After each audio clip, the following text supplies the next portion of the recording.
الحمد لله على إحسانه والشكر له على توفيقه وامتنانه أشهد أن لا إله إلا الله وحده لا شريك له تعظيما لشأنه أشهد أن محمدا عبده ورسوله صلى الله عليه وسلم الداعي إلى رضوانه صلوات الله وسلامه عليه وعلى آله وأصحابه وإخوانه أما بعد إخواني في الدين أعزني الله وإياكم أجمعين. Kita lanjutkan kembali kajian kita di Mukhtasar Sahih Muslim dan kita masuk di hadis yang ketiga, hadis tentang al-hidayatu fi yadillah.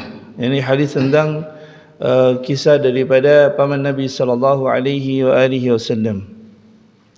Imam Muslim meriwayatkan hadis dari Sa'id bin Musayyib, yakni pembesar tabi'in yang merupakan menantu daripada Abu Hurairah radhiyallahu taala anhu dari bapaknya.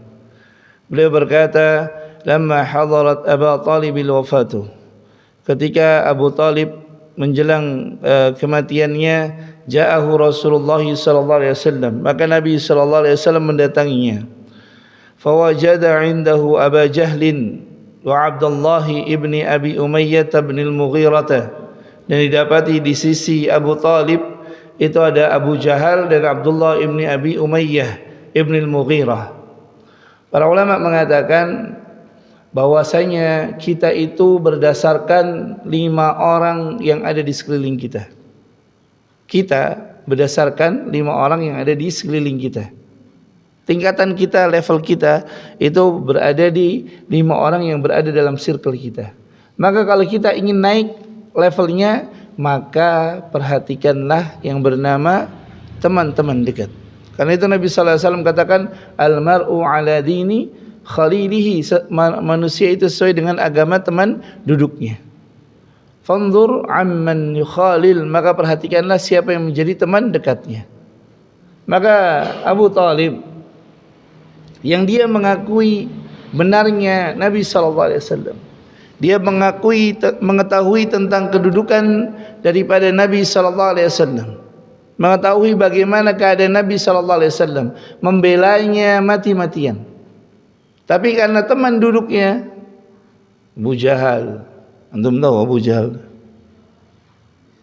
ibn Umayyah, ini orang yang menindihkan batu ke Bilal bin Abi Rabah.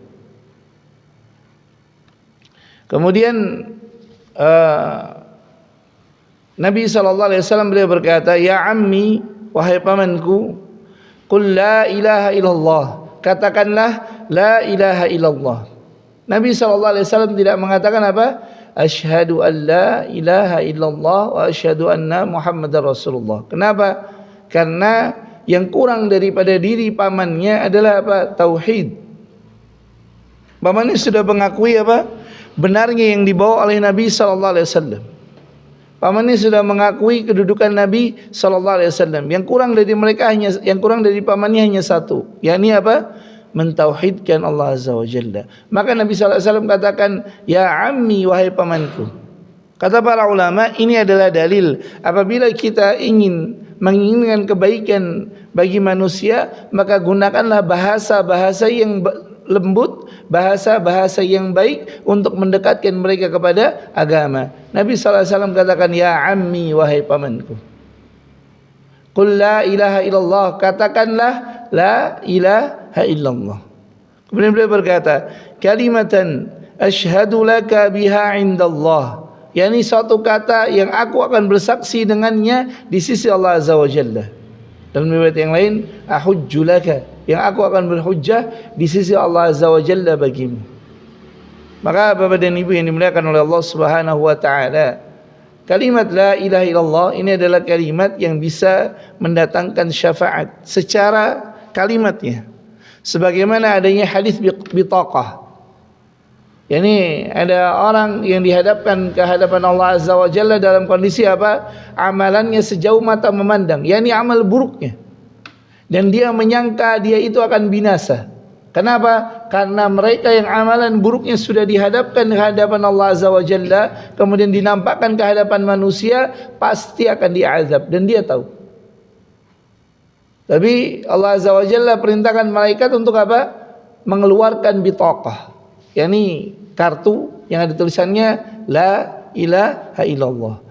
Kemudian ditimbang kartu tersebut dan dosa orang-orang ini. Ternyata apa? Famalat bihinna la ilaha illallah, dan kalimat la ilaha illallah itu lebih berat dibandingkan amalan-amalan buruknya. Karena itu Abu Hurairah radhiyallahu taala anhu, beliau pernah bertanya kepada Nabi sallallahu alaihi wasallam, "Ya Rasulullah, man as'adun nas bi syafa'atika?" Wahai Rasulullah, siapakah manusia yang paling berbahagia dengan syafaatmu? Maka kata Nabi sallallahu alaihi wasallam, "Man qala la ilaha illallah khalisan min qalbihi." Barang siapa yang mengucapkan kalimat la ilaha illallah ikhlas dari dalam hatinya. Maka kalimat la ilaha illallah secara kalimatnya itu akan menjadi syafaat. Karena itu ikhwan fillah azani Allah wa iyyakum ajmain, mempelajarinya akan mendatangkan kemuliaan. Ini mempelajari kitab yang bernama Tauhid. Kemudian faqala Abu Jahal wa Abdullah ibn Umayyah, berkata dua orang ini, yakni Abu Jahal dan Abdullah ibn Umayyah, beliau berkata, "Ya Abu Talib, atarghabu an millati Abdul Muttalib?" Wahai Abu Talib, apakah engkau tidak suka terhadap agama kakekmu, yakni agama bapakmu Abdul Muttalib? Falam yazal Rasulullah sallallahu alaihi wasallam ya'riduha alaihi wa yu'idu lahu tilkal maqalah. Dan Nabi sallallahu alaihi wasallam meminta kepada pamannya, kemudian mengulang ucapan la ilaha illallah itu kepada pamannya berulang-ulang. Ini Nabi katakan, "Ya ammi qul la ilaha illallah" miraran, yakni berkali-kali. Beliau terus menerus seperti itu. Sementara apa? Sementara Abu Jahal dan Abdullah ibn Abi Umayyah, dia senantiasa mengatakan, "Ya Abdul Muttalib, atarghabu an millati Abdul Muttalib." Wahai Abu Talib, apakah engkau tidak suka terhadap agama bapakmu, yakni Abdul Muttalib? Terus menerus Nabi berkata, "Wahai pamanku, katakan la ilaha illallah." Dia berkata, "Wahai Abu Talib, apakah engkau enggak suka agamanya Abdul Muttalib?" Sampai hatta qala Abu Talib akhir ma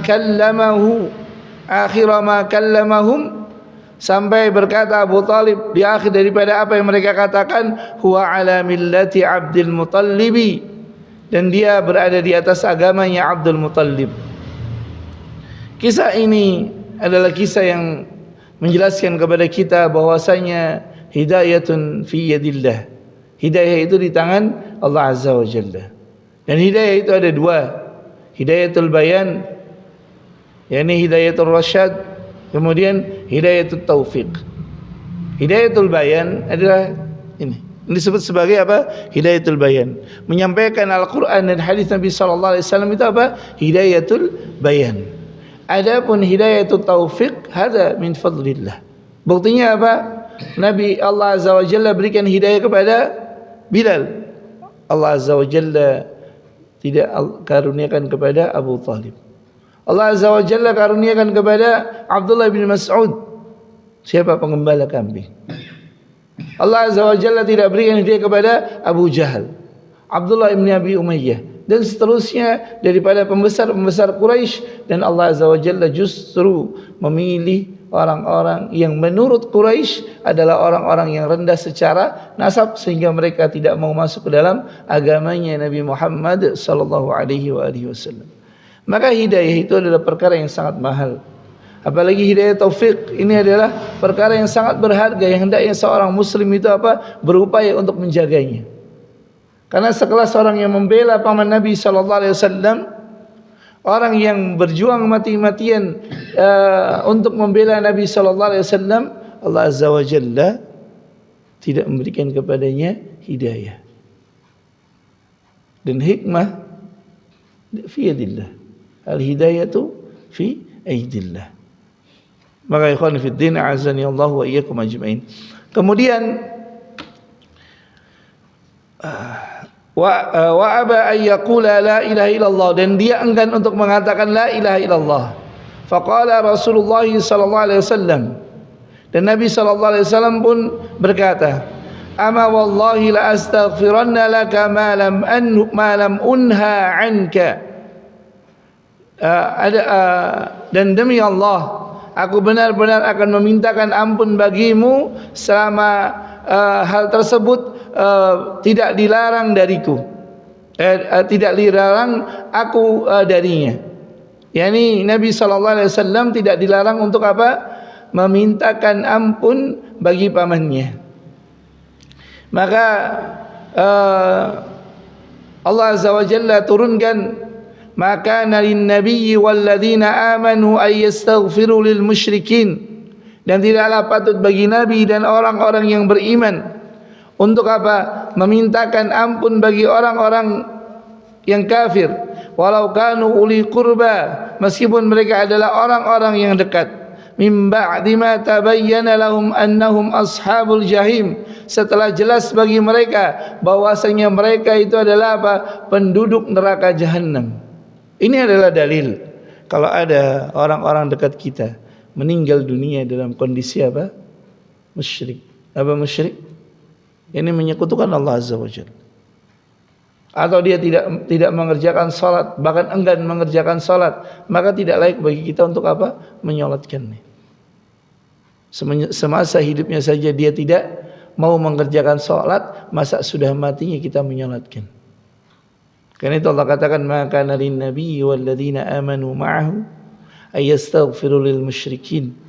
Kenapa? Karena orang yang meninggalkan salat itu seperti apa? Nah, mereka yang meninggalkan salat terang benderang, bukan karena malas. Malas itu fasik. Adapun kalau mengingkari kewajibannya adalah kafir. Karena kata Nabi sallallahu alaihi wasallam, al-ahdu bainana wa bainahumus shalah.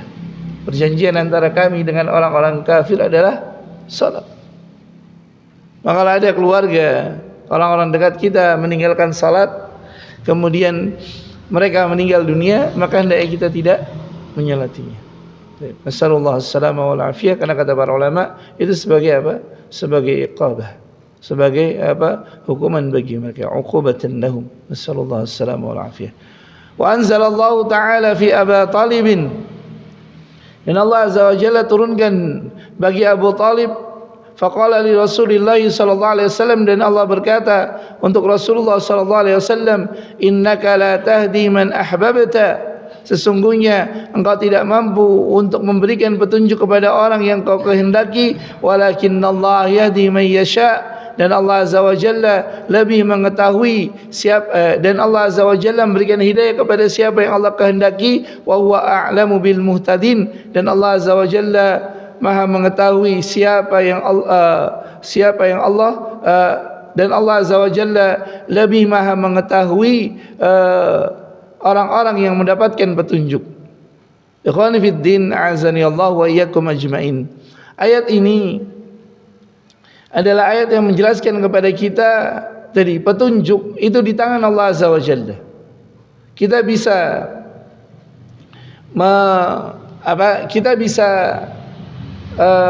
memberikan nasihat, kita bisa memberikan masukan, kita bisa mengajak orang, akan tetapi yang memberikan hidayah itu taufik adalah Allah Azza wa Jalla.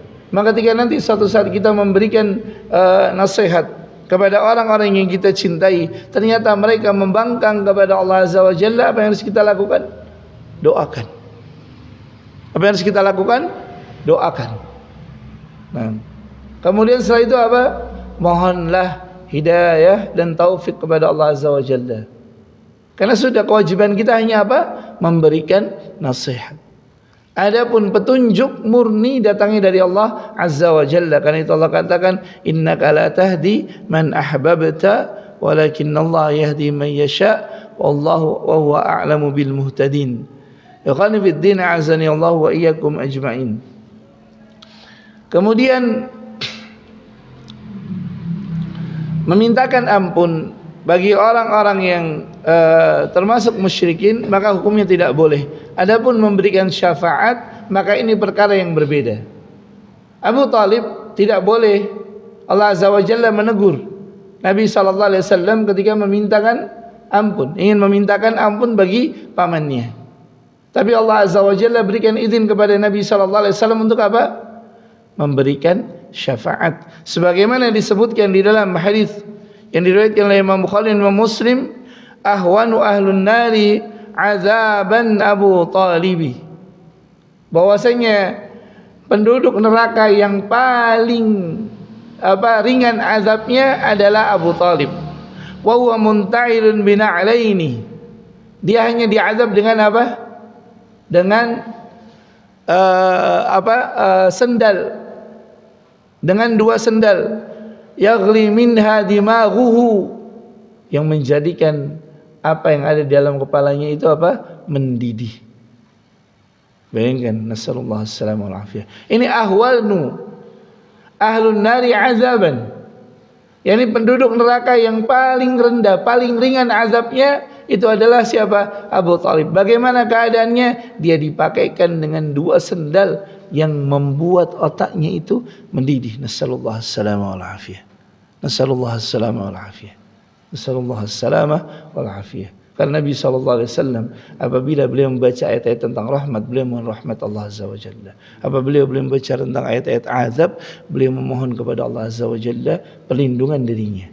Maka hendaknya ketika kita mendengar tentang azab, mohonlah perlindungan kepada Allah Azza wa Jalla darinya, agar kita dijauhkan daripada azab tersebut. Karena tidak ada yang mampu menjauhkan dari kita azabnya kecuali Rabbuna Azza wa Jalla. Sebagaimana Abu Talib paman daripada Nabi sallallahu alaihi wasallam. Maka hadis ini adalah hadis yang sangat agung yang menjelaskan kepada kita prinsip dasar bahwasanya hidayah itu di tangan Allah Azza wa Jalla. Kewajiban kita hanyalah apa? Menyampaikan. Kewajiban kita hanyalah apa? Menjelaskan. Kewajiban kita hanyalah apa? Hanya mengajak sampai di situ. Nah, adapun hidayah murni di sisi Allah Azza wa Jalla. Maka Bapak dan Ibu yang dimuliakan oleh Allah Subhanahu wa taala, demikian kajian singkat ini. Insyaallah nanti setiap hari-hari libur syarahnya singkat, ada setiap hari-hari aktif kita mungkin syarahnya singkat, hanya baca hadis saja. Dan alhamdulillah semoga nanti ana bisa mencetak sanad daripada Mukhtasar Sahih Muslim ini, karena ana semalam berkomunikasi dengan guru ana dan alhamdulillah beliau memberikan izin ana untuk membaca ke hadapan beliau, sehingga nanti kitab ini adalah kitab yang bersanad. Jadi nanti akan dapat sanad sebagaimana kitab-kitab yang lain, tapi insyaallah kitab ini akan dapat sanad, dan sanad beliau adalah salah satu sanad yang ahli. Barakallahu fikum wa assalamualaikum. Dan sebelum ana akhiri, ana menjawab apa yang ditanyakan oleh Pak Mariyadi tentang hadis la yaruddud du'a la yaruddul qadara illa du'a. Dan tidak ada yang hadis yang diriwayatkan oleh Imam At-Tirmidzi, Abu Dawud, bahwasanya tidak ada yang bisa menolak takdir kecuali doa.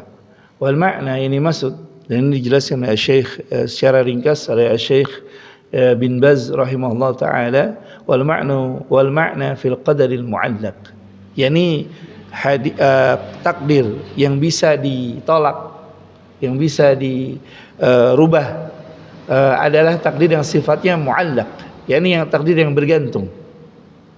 yakni dikatakan fa inna du'a wal qadara yata'alijani, karena sungguhnya doa dan takdir itu apa? Saling berperang di atas, yakni saling membantah satu dengan yang lainnya. Fal muradu bil qadar, yang dimaksud dengan qadar yakni ghairul mahtum alladzi laisa bimu'allaq, yakni takdir yang belum tetap, yang berbeda dengan mu'allaq. Ya contoh, fal qadarul mahtum la hilyata fihi, adapun takdir yang telah tetap itu tidak bisa dirubah di dalamnya. Kal maut, seperti kematian. Mati itu sudah tidak bisa dirubah. Enggak ada orang yang berdoa, ya Allah janganlah Engkau matikan aku, kemudian Allah mengabulkan, enggak. Maka takdir yang bisa dirubah adalah takdir yang mu'allaq. Kemudian walakinnal qadarul mu'allaqa alladzi qad 'allaqahu Allahu 'ala syai'in, yakni takdir yang Allah Azza wa Jalla kaitkan dengan sesuatu. Fahadha du'a minat ta'liq, dan doa itu bagian daripada sesuatu yang dapat merubahnya. Mimma qaddarahu Allah, terhadap apa yang Allah takdirkan. Contoh, faqad yakunul insanu kutiba alaihi annahu illam yusafir illa ila kadza wa kadza jara alaihi kadza wa kadza. Yani telah ditetapkan baginya bahwasanya apabila dia tidak bepergian dia akan mendapatkan ini dan itu, dan telah berlaku atasnya keadaan ini dan itu. Contoh, qadarullah masya Allah, dia diajak pergi, kemudian dia enggak ikut. Kemudian terjadi hal-hal yang tidak mengenakan, maka itu bagian daripada ketetapan Allah Azza wa Jalla. Bisa jadi dia berdoa. Apa doanya? Doa-doa keselamatan. Rabbana atina fid dunya hasanah, sehingga tidak terjadi. Nah, ini bagian daripada ketetapan yang sifatnya bisa dirubah dengan apa? Takdir. Karena bagian daripada Rabbana atina fid dunya hasanah, apa maknanya? Ya Allah, kami minta kepadamu daripada kebaikan, seluruh kebaikan dunia, termasuk dalamnya apa? Keselamatan, al-afiyah. Maka hendaknya apa? Sebagaimana nasihat daripada guru kami tentang kisah Imam Ahmad bin Hanbal, maka mohonlah apa? Al-afiyah di setiap doa-doa yang antum panjatkan. Contohnya apa? Allahumma, contohnya ya Allah, berikanlah kemudahan, pertemukanlah saya dengan Ramadan, dan dekatkanlah Ramadan kepada saya, dan berkahilah Ramadan saya, kemudian berikanlah kepada saya hidayatul Islam, hidayatul taufik, kemudian as-sihhah wal afiyah di dalam beribadah kepada. Kenapa? Karena Imam Ahmad bin Hanbal rahimahullah ta'ala, beliau mohon kepada Allah Azza wa Jalla agar Allah berikan kepada beliau kemudahan untuk apa? Menghafal Al-Quran. Dan disebutkan dalam biografi beliau, tidaklah beliau menghafal Al-Quran kecuali di mana? Fisijen, di dalam penjara. Maka para ulama mengatakan inilah, dan beliau berkata, oh ternyata aku lupa ketika berdoa hendaknya menambahkan apa? Al-afiyah. Yani afiyah apa? Penjagaan daripada keburukan. Maka takdir itu yang bisa dirubah adalah takdir yang sifatnya apa? Mu'allaq. Nah, kalau kita berdoa Allahumma faqihni fid din, ini takdir yang sifatnya apa? Mu'allaq. Ya Allah, faqihkan aku di dalam agamaku. Artinya sesuai dengan kadar yang Allah telah tetapkan untuk bisa dirubah dengan doa tersebut. Contoh, ada orang IQ-nya 60. Dia berdoa Allahumma faqihni fid din, sampai di mana? Hanya sampai di kadar yang telah Allah tetapkan. Nah, karena ilmu itu apa? Bertingkat-tingkat, dan di antara ilmu seorang itu ketika ingin mempelajari ilmu, dia harus punya apa? Zakaun, kecerdasan. Ini Al-Imam Syafi'i rahimahullah ta'ala beliau berkata apa? Ala la tanalul ilma illa bisittatin saumbi ka'am majmu biba'i bayani zakaun wa hirsun. Zaka, cerdas. Maka ketika dia berdoa Allahumma faqihni fid din, maka apa? Kadar ilmu yang akan dia terima itu sesuai dengan zakatnya. Nah, sesuai dengan zakatnya. Maka bagaimana kita mau mengetahui tingkat kecerdasan? Lihatlah dari istri. Maka kalau kita ingin mengetahui kecerdasan, lihatlah dari istri. Lihat para ulama. Dari mana, bagaimana mereka belajar? Contoh Imam Malik. Imam Malik itu pagi sudah sudah dibangunkan oleh ibunya, diantarkan ke guru. Sebagaimana Imam Ahmad bin Hanbal, pagi itu sudah dibangunkan, dimandikan, diantarkan ke guru. Itu sebelum sholat subuh, bayangkan. Ini kecerdasan daripada orang tua. Bayangkan membangunkan anak sebelum subuh gimana? Butuh trik. Butuh trik. Enggak cuma modal apa? Enggak cuma modal orang tangi-tangi.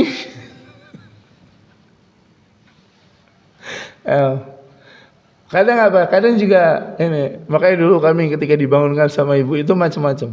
Enggak bisa cara halus apa? Beliau pakai cara yang menurut kita kalau hari ini apa? Barbar. Disiram mana pakai air ember. Ya bangun lah, masa nggak bangun? Jadi setengah menggerutu itu ya pasrah, berangkat.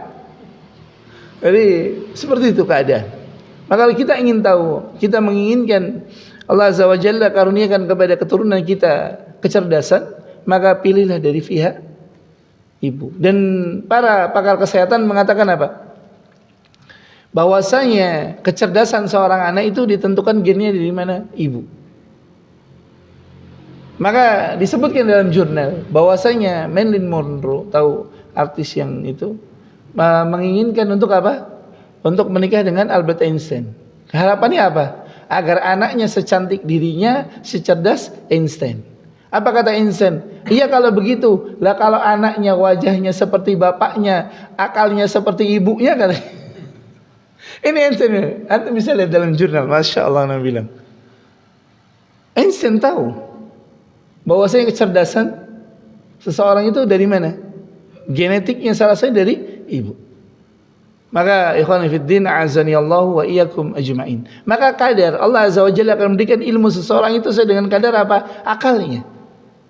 Maka kita berdoa, Allahumma faqihni fid din, Allahumma ja'alni minal hafidhin. Ya Allah, jadikanlah aku termasuk apa? Para penghafal Al-Qur'an sesuai dengan kadarnya. Ini namanya apa? Takdir yang muallaq. Takdir yang bisa dirubah dengan doa sesuai dengan kadar daripada orang tersebut. Baik. Kemudian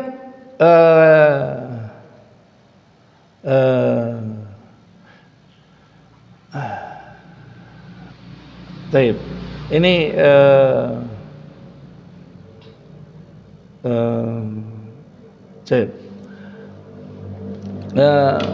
Syekh kemudian beliau berkata, "Lau 'allaqa dzalika 'ala dararin mu'ayyanin." Kalau seandainya hal tersebut dikaitkan dengan suatu keburukan tertentu, husulu maradin mu'ayyanin, atau didapatinya penyakit tertentu, au 'ala liqa'i syakhsin, atau bertemu dengan seseorang tertentu, au ma asbaha dzalika, atau yang serupa dengannya, qadarun mu'allaqun, ini yang disebut sebagai apa? Takdir yang berkaitan dengan seseorang, keadaan ataupun kondisi-kondisi tertentu. Contoh, Allah Azza wa Jalla telah tetapkan antum itu sebagai orang yang kaya. Maka Allah Azza wa Jalla ketika antum berdoa, Allahumma akthir mali, ya Allah banyakkanlah hartaku. Boleh enggak doa itu? Boleh. Tapi catatannya apa? Tambahkan wa barik li fima a'taitani, dan berkailah apa yang kau berikan kepadaku. Jangan lupa. Maka kalau minta kaya boleh enggak? Boleh. Catatannya antum harus siap dengan apa? Hisab.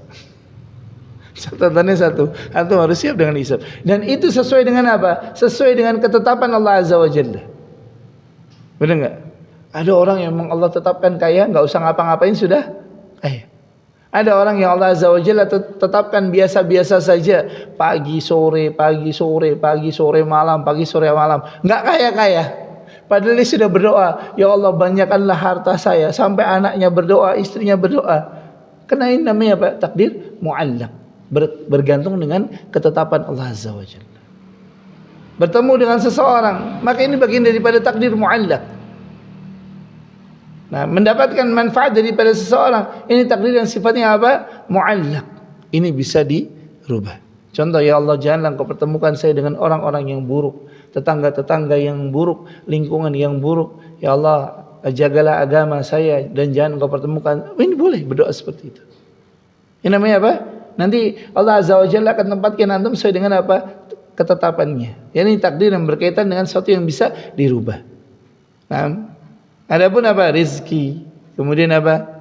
Ajal, wa katbi rizkihi wa ajalihi, kemudian apa? Wa katbi rizkihi wa ajalihi, kemudian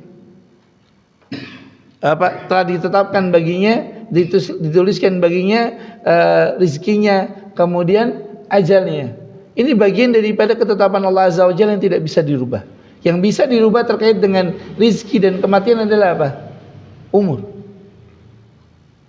Contoh perkara yang memanjangkan umur apa? Silaturahim. Perkara yang memanjangkan umur apa? Selain silaturahim, amal saleh. Kemudian apa? Berdoa, Allahumma tawwil umri. Boleh meminta panjangkan apa? Umur, tapi catatannya apa? Tambahkan ala ta'atika. Untuk berada di atas ketaatan kepadamu. Kenapa? Karena Nabi sallallahu alaihi wasallam pernah ditanya, siapakah manusia terbaik? Kata Nabi sallallahu alaihi wasallam, "Man tala umruhu wa hasuna amaluhu." Mereka yang panjang umurnya dan baik amalnya. Nah, maka boleh berdoa meminta panjang umur. Adapun kematiannya itu tidak bisa dirubah. Rizki juga sama, telah ditetapkan. Maka bisa nggak dirubah? Nggak bisa ketetapannya. Tapi yang bisa dimintakan adalah apa? Bertambah. Contohnya hadis apa? Hadis yang dapat menambahkan rizki. Man arada ay wasi'a rizqahu. Barang siapa yang dilapangkan rizkinya, yakni bertambah. Termasuk apa? Seluruh amalan ketaatan Allah Azza wa Jalla akan jadikan apa? Sebagai penambah daripada rizki. Sebagaimana Allah berfirman, "Wa may yattaqillaha yaj'al lahu makhraja wa yarzuqhu min haitsu la yahtasib." Allah berikan kepadanya rizki dari arah yang tidak terduga-duga. Maka takdir ada dua, ada takdir al-mahtum dan takdir yang sifatnya muallaq. Nah, doa itu yang bisa merubah hanya takdir yang sifatnya muallaq, yang berkaitan dengan keadaan tertentu, kondisi tertentu, orang tertentu dan seterusnya. Allahu ta'ala alam bisawab. Naktafi bihadil qadar. Subhanakallahumma wa bihamdika asyhadu an la ilaha illa anta astaghfiruka wa atubu ilaik. Wassalamualaikum warahmatullahi wabarakatuh. Wa iyyakumul jazaa'ul khair.